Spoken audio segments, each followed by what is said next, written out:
인원이 적은데도 마스크를 쓰시고도 평소와 다름없이 아름답게 찬양을 해주셔서 감사합니다. 오늘은 발람의 두 번째 예언이라는 제목으로 함께 말씀을 나누겠습니다. 오늘 전도 폭발 수료식 있는 관계로 설교가 예전보다는 짧으니까 기대를 하시기 바랍니다. 우리가 지난 시간에 발람의 첫 번째 예언을 통해서 알 수 있었던 하나님은 어떤 분이셨습니까? 발람의 첫 번째 예언 과정에 이스라엘은 어떻게 했다는 말이 없다고 말씀을 드렸습니다. 이스라엘은 그 음모를 알지 못한다라고 했습니다. 그러나 하나님은 은밀하게 이스라엘 백성들의 여정에 함께 하셨습니다. 그 여정 가운데서 하나님께서 개입하셔서 그 발락의 음모를 철저히 막으시는 그 하나님의 모습을 우리가 살펴보았습니다. 자, 오늘은 이 발람의 두 번째 예언에 나타난 하나님은 또 어떠한 모습을 갖고 있는지 한번 살펴보고자 합니다. 이제 발락은 첫 번째와 다른 장소로 이동을 해서 이 발람의 저주 신탁을 이끌어내려고 합니다. 우리 13절 말씀을 보시면 발락이 말하되 나와 함께 그들을 달리 볼 곳으로 가자. 거기서는 그들을 다 보지 못하고 그들의 끝만 보리니 라고 합니다.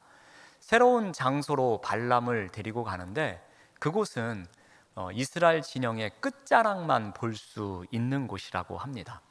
처음은 어떤 곳으로 데리고 갔었죠? 이스라엘 진영의 끝까지 볼 수 있는 곳으로 갔다라고 말씀드렸습니다. 그것이 담고 있는 의미는 공간적인 의미도 있지만 시간적인 의미도 있다 그랬습니다. 그것을 종합해 보면 이스라엘의 끝을, 종말을 보고자 하는 발락의 마음이 담겨져 있었다라고 했습니다. 그런데 이번에는 이제 발락의 전략이 바뀌었습니다. 이스라엘 진영의 끝자락만 보여줌으로써 이스라엘의 세력이 약해 보이게 함으로 저주의 선포를 쉽게 할 수 있도록 했던 것 같습니다. 자, 발락은 여전히 이 넉넉한 복채를 주면은 이 인위적으로 저주를 할 수 있을 것이라는 생각을 갖고 있었습니다. 이번에 발락이 데려간 곳이 어디였냐 하면은 비스가 산악지대에 있는 이 비스가 꼭대기라고 합니다. 우리 14절 말씀을 보면은 소빔들로 인도하여 비스가 꼭대기에 이르러 7제단을 쌓고 각 제단에 숫송아지와 순양을 드립니다. 비스가 꼭대기는 이 모압 광야가 다 보이는 곳입니다. 이스라엘 백성들이 지금 모압 광야에 있죠.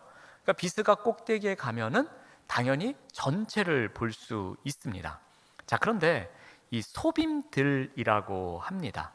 이 소빔 평지는 이 시야가 좀 막힌 곳입니다. 그래서 이 모압 평지가 제한적으로 내려다 보이는 곳입니다. 이 소빔들을 히브리어로 세데 소빔이라고 하는데 이것은 관찰자의 평지 또는 전망대라는 의미를 갖고 있습니다. 자, 이곳은 제의적인 장소로 쓰였던 곳인데 주로 새가 난다든지 또는 어떤 짐승들의 변화라든지 일기의 변화를 관찰하는 평지였습니다. 그것을 보고서 점술가들이 점을 쳤던 곳, 그곳이 바로 이곳 이 소빔들이라고 학자들이 이야기를 합니다. 그러니까 이곳에서 이방신들을 위해서 제사를 드려졌던 곳, 바로 그것이 이 소빔들입니다. 첫 번째에 데리고 갔던 곳은 어디였죠? 바알의 산당이었죠. 마찬가지로 발락은 계속해서 이방신들에게 제사를 드렸던 장소로 발람을 데리고 갑니다. 이 발락과 발람은 첫 번째 장소에서 했던 것과 똑같은 행동을 합니다. 7개의 단을 쌓고요. 그곳에 송아지와 또 이 양을 준비를 해서 똑같이 제사를 드립니다. 그리고 발람이 발락에게 이야기합니다. 너는 이 옆에 서 있어라. 나는 저쪽 한가한 곳에 가서 여호와께서 무엇이라고 말씀하시는지 듣고 올 테니까 너는 여기서 기다리고 있으라고 합니다.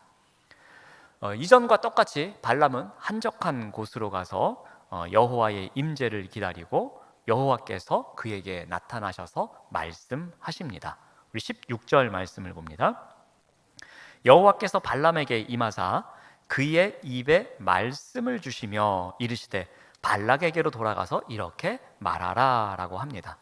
여기서도 똑같이 하나님께서 임재하시고 발람에게 어떻게 합니까? 그의 입에 말씀을 주십니다. 이것은 무엇이라고 그랬죠? 그의 입을 틀어막는 거예요.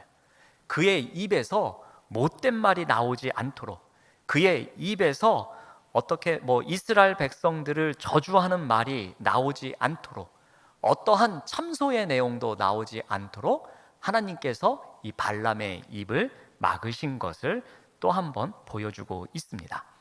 이제 드디어 두 번째 예언이 선포됩니다. 이 두 번째 예언에는 어떠한 하나님이 나오시는지 한번 보겠습니다. 먼저 하나님이 신실하신 분입니다 라고 발람의 예언을 통해서 선포됩니다. 우리 19절 말씀을 봅니다.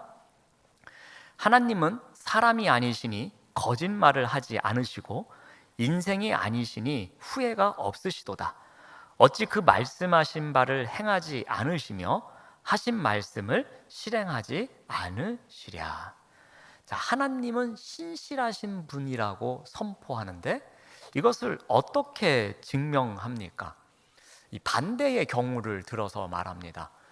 신의 반대는 사람이잖아요. 그래서 하나님은 사람이 아닙니다 라고 선포합니다. 그리고 또 인생이 아니라고 합니다.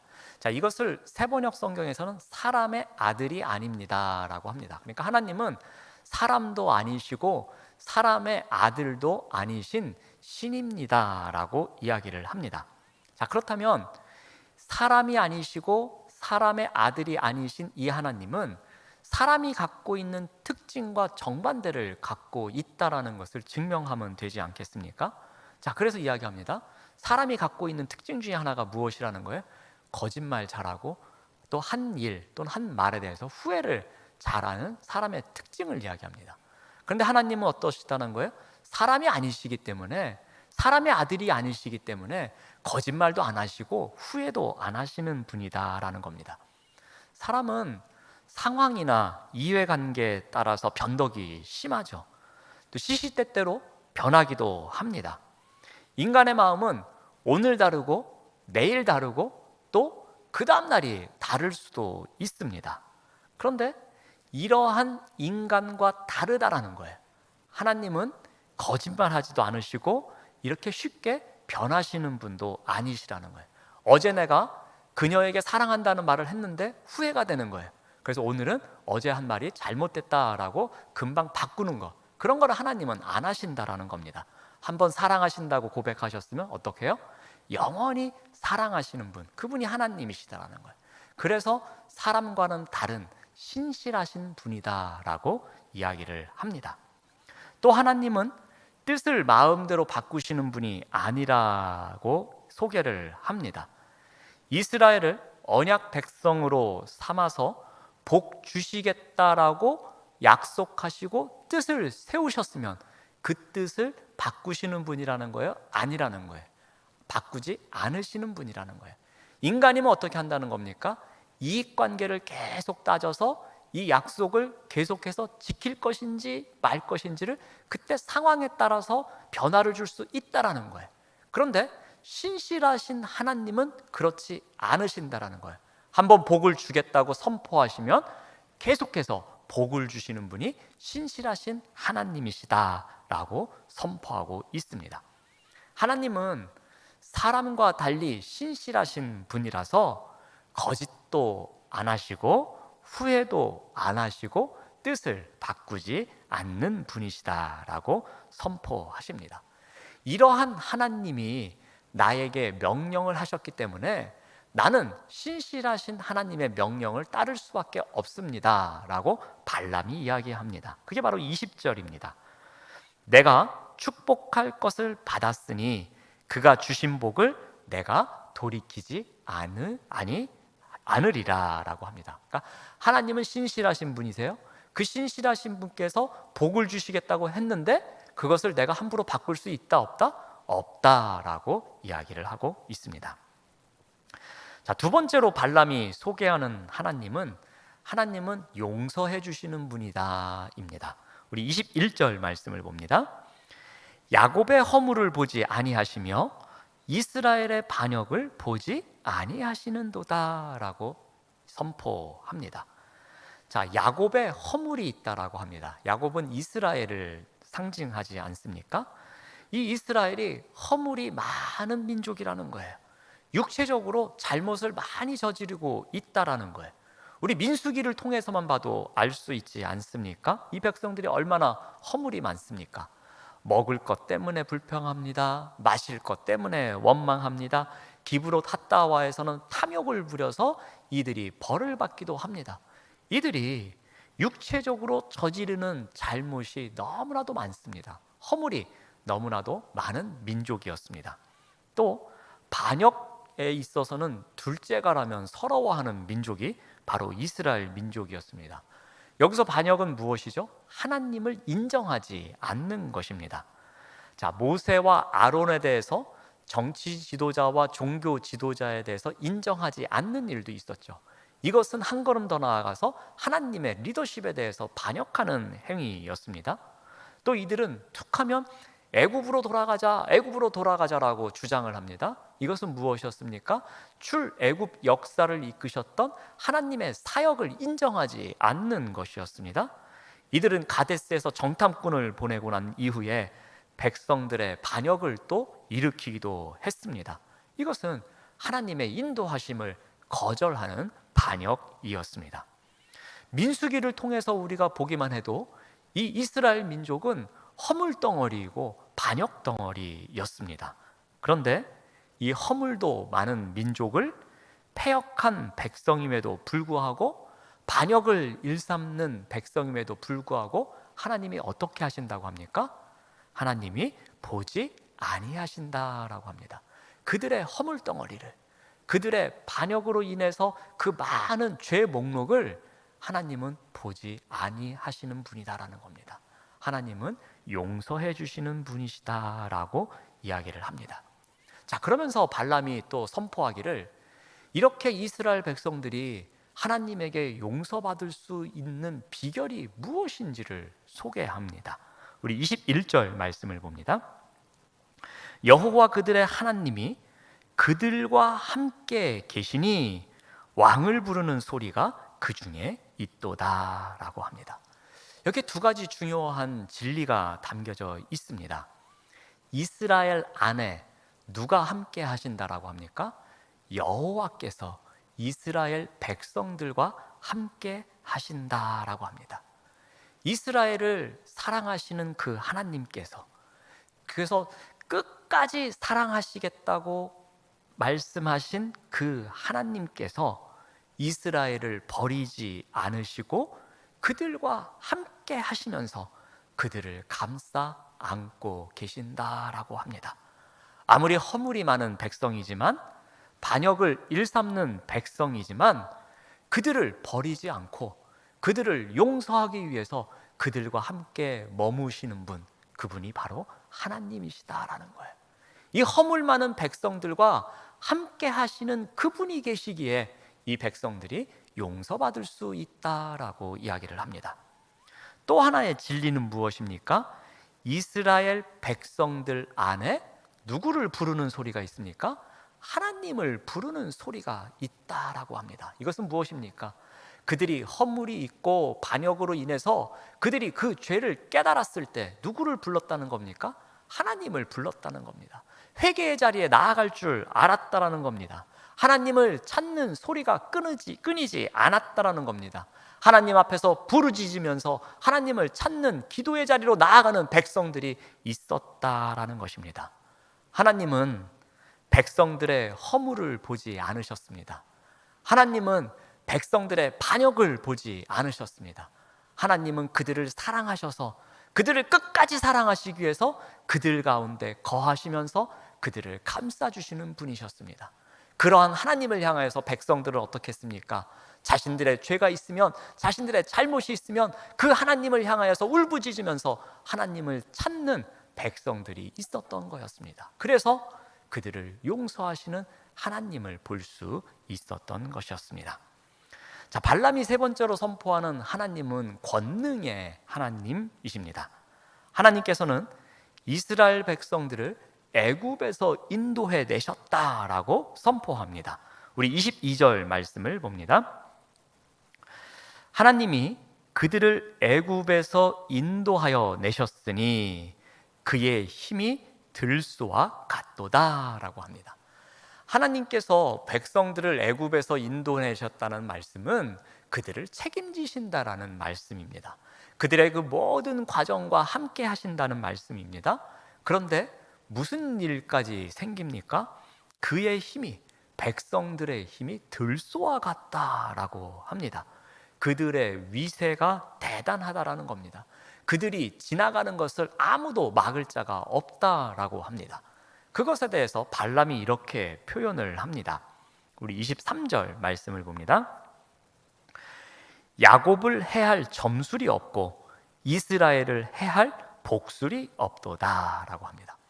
우리 지난 시간에 말씀드렸듯이 이 발람은 메소포타미아 지방에서 왔습니다. 이 팔레스타인 지역에서 수백 킬로미터 떨어진 곳에서 온 점술가입니다. 그만큼 먼 곳에까지 그의 위대한 능력이 소문날 정도로 뛰어난 능력을 갖고 있었던 점술가가 바로 발람입니다. 그런데 발람의 입으로 고백합니다. 야, 이들을 막을 점술이 없다라는 겁니다. 아무리 복수를 쓰더라도 이들의 기세를 막을 수가 없다라는 겁니다. 하나님께서 그 권능으로 이 백성들에게 함께 해주셔서 그들의 힘이 마치 들소와 같아가지고 이것을 점술로나 복술로나 막을 수 없다라는 겁니다. 수백 킬로미터 멀리 떨어져 있는 곳에서 온 나도, 그렇게 유명한 나도 도저히 이들을 막을 수 없노라라고 지금 선포하고 있는 것입니다. 백성들을 애굽으로부터 이끌어내셔서 그 권능에 하나님께서 함께 하시는 이 백성들은 도저히 막을 수 없노라라고 발람이 이야기를 합니다. 오히려 발람은 한 걸음 더 나아가서 하나님이 하신 일을 찬미하고 있습니다. 우리 23절 말씀을 계속 봅니다. 이때에 야곱과 이스라엘에 대하여 논할진대 하나님께서 행하신 일이 어찌 그리 크냐 하리로다입니다. 자, 이 부분을 쉽게 설명드리면 이렇습니다. 이제 사람들이 이야기를 하는 거예요. 도대체 이스라엘 백성들은 왜 이렇게 대단한 거야? 그들에게는 도대체 무엇이 있기에 이런 일이 생기는 거야? 도대체 이들이 들소와 같은 힘이 나오는 것은 그 근원이 어디인 거야? 라고 사람들이 떠든다라는 겁니다. 그러면서 그들의 입술에 고백하길 뭐라 그러냐면은 하나님께서 행하신 일이 어찌 그리 크냐라고 한다라는 거예요. 그 이스라엘 백성의 신이 얼마나 권능이 대단하면은 그 권능의 하나님께서 도대체 어떻게 하셨길래 이 백성들이 그렇게 대단하냐라고 주변 국가의 사람들이 떠든다는 이야기가 바로 23절의 내용입니다.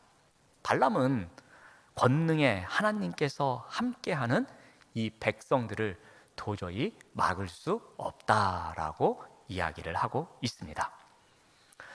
하나님의 백성들을 해하려는 이 발락의 음모는 집요하고 끈질깁니다.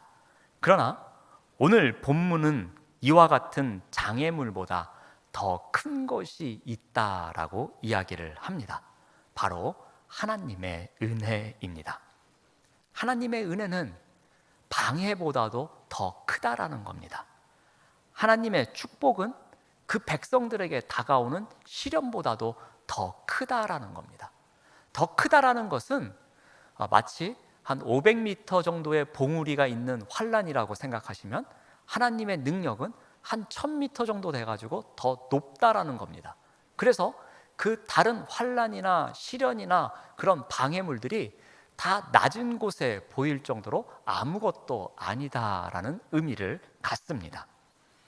바로 이 신실하신 하나님, 그리고 용서하시는 하나님, 권능의 하나님께서 이스라엘 공동체가 광야의 여정을 무사히 걸어갈 수 있음을 이 발람의 두 번째 예언을 통해서 말씀하고 계시는 것입니다.